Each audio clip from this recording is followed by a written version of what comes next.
Some insults cost more than money can measure. Others cost exactly what you can count. This is the story of one glass of wine, one moment of calculated cruelty, and the $2.5 billion price tag that followed within minutes. It happened at a gala, where wealth gathered to celebrate itself, where privilege wore designer gowns and arrogance sipped champagne, where one woman believed her family name granted immunity from consequence. She was wrong. Imagine standing before hundreds of witnesses as humiliation pours down your shoulders, as laughter echoes through crystal chandeliers, and cameras capture your shame for the world to see. Most people would crumble. Some would rage. But what if you possessed something more powerful than anger? What if you held the ability to transform that exact moment into the most expensive mistake of someone else's life? What if your silence was more devastating than any scream could ever be? This isn't a story about revenge. It's about the moment when respect stopped being optional, when dignity drew a line in marble floors, and when one phone call reminded an entire room that power without character is just privilege waiting to collapse. Tonight, you'll witness what happens when someone confuses heritage with immunity, when mockery meets accountability, and when consequence arrives, wearing the face of perfect composure. Before we dive deeper, let us know in the comments where you're watching from. We'd love to hear from you. And don't forget to hit that subscribe button, so you never miss any of our upcoming videos. The Peninsula Grand Ballroom that autumn evening represented everything American wealth could orchestrate. Every detail had been curated to perfection. Imported roses cascading from gold fixtures, waiters moving with choreographed precision, and five-figure table settings that most attendees wouldn't remember by morning. This was the Lexington Foundation Gala, an annual gathering where billionaires pretended charity was their primary concern while actually conducting the year's most important power negotiations behind champagne toasts and practiced smiles. At the center of the evening's attention stood Jennifer Morrison, CEO and founder of Morrison Tech Solutions, a white woman who'd built her cybersecurity empire from a college dorm room into an industry titan. Her company had just finalized a historic $2.5 billion partnership with Hartwell Industries, one of America's oldest family-controlled conglomerates. The deal represented Jennifer's arrival into the highest echelons of corporate America, validation of 2 decades spent outworking, outthinking, and outlasting everyone who'd underestimated her. For the Hartwell family, it represented their future. Jennifer's cutting-edge technology was the only thing standing between their legacy business and obsolescence in an increasingly digital world. But in rooms where old money meets new achievement, acceptance is never guaranteed. Success earned threatens those who inherited theirs. Excellence exposes mediocrity. And sometimes, envy needs very little provocation to reveal itself in ways that shatter everything in its path. Tonight would teach everyone present that cruelty always carries a cost. The only question was whether anyone could afford to pay it. Jennifer had learned to navigate these spaces with the same strategic thinking that built her empire. She recognized the subtle hierarchy in every greeting, the unspoken codes in every conversation, the way certain families had occupied these rooms for generations and weren't always welcoming to those they considered newcomers. But she'd earned her place here through merit, through innovation that made her indispensable even to those who might prefer to exclude her. Tonight, she wore her success with quiet confidence, accepting congratulations graciously while staying alert to the undercurrents that always flow beneath surfaces of wealth and power. The first warning arrived in a glance from across the room. Natalie Hartwell, younger sister to the corporation's chairman and a woman whose entire identity rested on a surname she'd done nothing to earn, watched Jennifer with the focused intensity of someone cataloging grievances. Natalie had spent her 38 years perfecting the art of social cruelty, wielding her family's influence like a weapon against anyone she deemed unworthy of occupying her world. She'd never built anything, never risked anything, never created value beyond her last name. But she'd mastered the politics of these gatherings, understood how to wound with words that sounded like compliments, how to exclude while appearing welcoming. When Natalie descended the curved staircase toward Jennifer, she carried a wine glass like a prop in a performance she'd rehearsed in her mind. Several guests noticed and moved closer, sensing entertainment. Natalie's opening words were designed to establish dominance. Observations about Jennifer's dress, her background, the interesting path she'd taken to this moment. Each sentence carried a subtext. You don't truly belong here. Your success is novel rather than natural. This world was never meant for people like you. Jennifer responded with the patience of someone who'd heard these coded messages before, who understood that engaging with insecurity only empowers it. But patience wasn't what Natalie sought. She needed submission, needed Jennifer to acknowledge the hierarchy Natalie believed existed between inherited privilege and earned success. When Jennifer refused to perform the deference expected, when she responded to condescension with quiet confidence, something shifted in Natalie's expression. The smile remained, but the eyes went cold with calculation. She raised her wine glass slightly, drawing attention from nearby guests. Then, with theatrical precision that ensured maximum visibility, she tipped it forward. Dark red wine cascaded down Jennifer's shoulder, soaking through expensive fabric, splashing onto white marble with the finality of spilled blood. The room's conversation stopped as if someone had cut the sound. Then came the laughter. Not universal, but loud enough. That particular laugh that signals complicity, that protects the aggressor by treating cruelty as entertainment. Natalie's voice carried across the silence, with words crafted to maximize humiliation, to ensure this moment would define Jennifer in the minds of everyone present, to brand shame into memory. Cameras emerged instantly, dozens of phones capturing Jennifer's ruined dress, her shocked face, her public degradation. The footage would be online within seconds, shared across networks, commented on by millions who'd never set foot in rooms like this, but loved watching the powerful stumble. Natalie stood back, satisfied, waiting for tears or rage, or the breakdown that would complete her victory. The crowd waited too, anticipating the spectacle of watching someone powerful rendered powerless, brought low for their entertainment. Instead, they witnessed something none of them expected. Jennifer's hand moved slowly, deliberately, to her purse. She withdrew her phone with the calm of someone checking an appointment, rather than someone drowning in humiliation. Her face revealed nothing, no anger, no hurt, no surprise. Just an eerie stillness that made the laughter falter and die in uncertain throats. She unlocked her phone with steady fingers, scrolled through contacts, selected one, lifted it to her ear.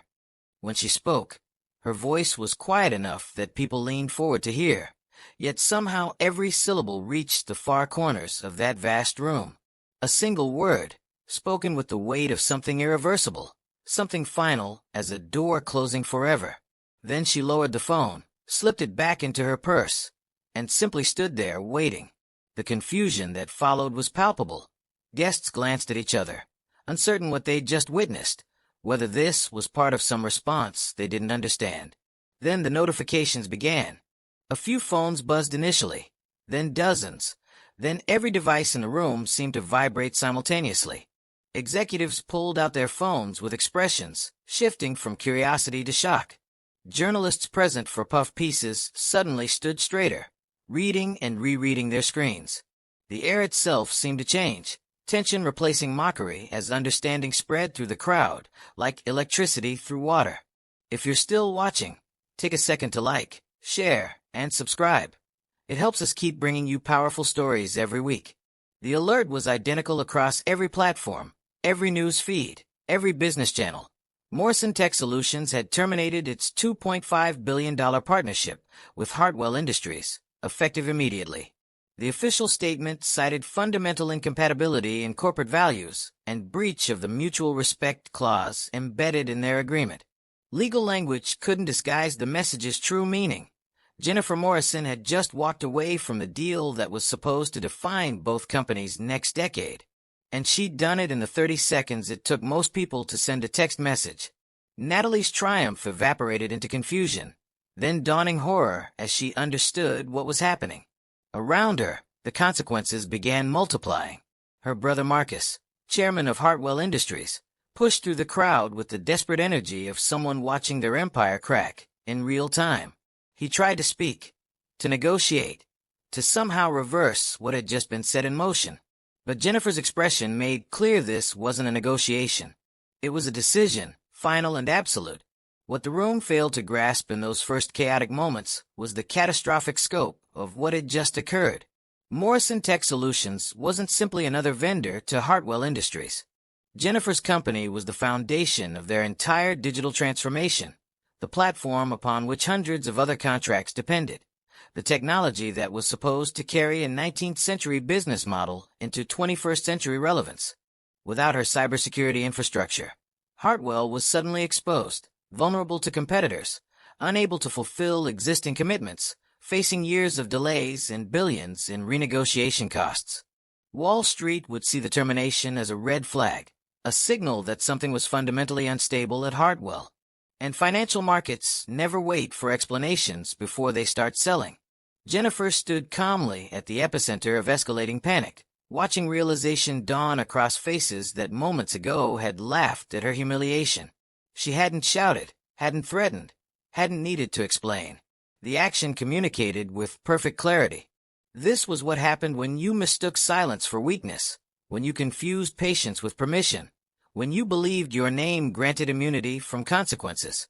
Marcus Hartwell tried desperately to salvage the situation, offering profuse apologies for his sister's behavior, promising disciplinary action, begging Jennifer to reconsider for the sake of the thousands of employees whose jobs depended on this partnership. But his words revealed exactly why Jennifer had made her decision. He spoke as if Natalie's cruelty was separate from the business relationship, as if respect was optional in social settings, but mandatory in boardrooms, as if dignity could be compartmentalized based on context. His pleas for mercy toward his employees came from someone who'd just watched his sister publicly humiliate a business partner without intervention. Jennifer's response was delivered with a calmness that somehow made each word land with more force than shouting ever could. She explained that the respect clause in their contract wasn't corporate decoration or a legal boilerplate. It was fundamental to how she conducted every aspect of her business, personal, and professional life. When she partnered with a company, she was trusting more than their financial projections. She was trusting their character, their culture, the values they demonstrated when they thought no one important was watching. Tonight had revealed something essential about what the Hartwell family considered acceptable behavior, what they tolerated and perhaps even celebrated within their circles. The partnership, Jennifer continued, had been built on mutual respect and shared values. That foundation had just been publicly demolished by someone carrying the Hartwell name, in a room full of Hartwell guests, without any attempted intervention by Hartwell leadership. Trust, once shattered so completely and so publicly, couldn't be negotiated back into existence. This wasn't about hurt feelings or personal vendetta. It was about fundamental incompatibility between her company's values and the culture Natalie's behavior represented. The termination stood. No amount of apology or financial incentive would change that decision. The ballroom had transformed from celebration to crime scene in minutes. Guests who'd laughed now studied their shoes, suddenly fascinated by anything that didn't require eye contact. Reporters scrambled to file stories about what was rapidly becoming the business earthquake of the year. Stock traders in the room were already on phones with their brokers, selling Hartwell shares before the price collapsed further. Jennifer didn't rush toward the exit. She moved with the same measured grace she'd maintained all evening. But now every eye followed her path with something approaching reverence, or perhaps fear of becoming her next object lesson. At the doorway, she paused and turned back to address the room one final time. Her words weren't angry or triumphant. They carried the tone of someone explaining something obvious to people who'd somehow missed it their entire lives. She spoke about the difference between having power and exercising it responsibly, about how easily wealth confused itself with wisdom, privilege with permission. She observed that this gala had been intended to demonstrate charitable values, yet within its walls, cruelty had been performed for entertainment while dozens of powerful people watched and did nothing. Real character, Jennifer noted, isn't what you display when cameras are watching for positive coverage. It's what you reveal when you think there are no consequences for revealing your true nature. Tonight, this room had shown exactly who it was. She hoped they'd remember this moment the next time they wondered why people outside these walls viewed their class with skepticism rather than admiration. Then she walked out, her exit more memorable than any grand entrance could ever achieve, leaving behind a room of people who'd just learned that respect isn't negotiable and dignity always keeps receipts. The autumn air outside felt impossibly fresh, as if stepping through those doors had lifted weight Jennifer hadn't realized she'd been carrying. Her assistant waited by the town car, tablet already displaying the cascade of consequences her decision had triggered. Hartwell Industries' stock price was in free fall, dropping 18% before trading was halted. Financial analysts were issuing emergency briefings. Competitor corporations were already contacting Morrison Tech with partnership offers. The assistant asked whether Jennifer wanted to issue any softening statement, perhaps leave room for future reconciliation once tempers cooled. Jennifer shook her head. The statement had already been made. Action spoke a language that words could never quite match. By morning, the story had escaped the business section and entered mainstream cultural conversation. The video of Natalie's cruelty and Jennifer's silent response had been viewed over 200 million times across every platform. But what captured public imagination wasn't just the humiliation or the retaliation. It was Jennifer's composure, the way she'd refused to perform the emotional collapse expected of her, the surgical efficiency with which she demonstrated that self-respect wasn't negotiable at any price. Think pieces analyzed the intersection of gender, power, and corporate ethics. But beneath all the academic analysis, a simpler truth resonated with millions. She'd shown that dignity has value, that knowing your worth means enforcing boundaries, even when enforcement costs you dearly. Hartwell Industries never recovered its trajectory. The partnership termination triggered a domino effect. Other tech companies reevaluated their contracts. Investors questioned the corporate culture. Employees began speaking publicly about toxic behaviors that had been normalized for decades. Marcus eventually issued multiple public apologies, but by then the damage had metastasized beyond repair. Natalie disappeared entirely from public life, her name becoming shorthand for the price of casual cruelty. Meanwhile, Morrison Tech Solutions saw its valuation soar as companies worldwide lined up to partner with a CEO who'd proven she wouldn't compromise core values for any amount of money. But for Jennifer, the story was never about destroying Hartwell or becoming famous for one perfect moment of justice. It was about something quieter and more personal. It was about the cumulative weight of disrespect that people carry throughout their lives. The thousand small humiliations that society conditions you to absorb and ignore in the name of professionalism or getting along. It was about reaching a point where you recognize that protecting your peace matters more than protecting someone else's comfort. That walking away from what doesn't honor you isn't burning bridges. It's refusing to build your life on foundations of disrespect. In the months that followed, Jennifer received thousands of messages from people who'd experienced similar moments, who'd swallowed similar humiliations in professional settings because they feared the cost of standing up for themselves. Her story gave them language for something they'd always felt but struggled to articulate. That self-respect isn't arrogance, that boundaries aren't aggression, that refusing to accept mistreatment isn't the same as seeking revenge. It's simply choosing to value yourself at least as much as you value any business opportunity, any relationship, any acceptance into spaces that require you to diminish yourself for admission. 6 months later, Jennifer was interviewed on national television about that night. The journalist asked what had gone through her mind in the moment, when wine soaked her dress and laughter filled the ballroom. Jennifer considered the question carefully before answering, choosing her words with the same precision that had built her company. She explained that she'd felt, surprisingly, a kind of clarity rather than confusion. A recognition that this moment was a test, not of her worthiness, but of her willingness to stand for principles that mattered more than profit. In that ballroom full of wealth and influence, she'd been presented with a choice: accept public disrespect for the sake of business opportunity, or value herself enough to walk away from anything that required her to diminish her dignity. The choice, she reflected, had been easier than people might imagine, because she'd built her entire career on the principle that how you allow people to treat you sets the standard for how you treat yourself. And she decided long ago that no amount of success was worth the cost of teaching herself that disrespect was acceptable when the price was right.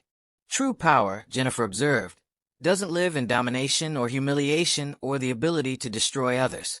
It lives in the quiet certainty of knowing your value, regardless of external validation.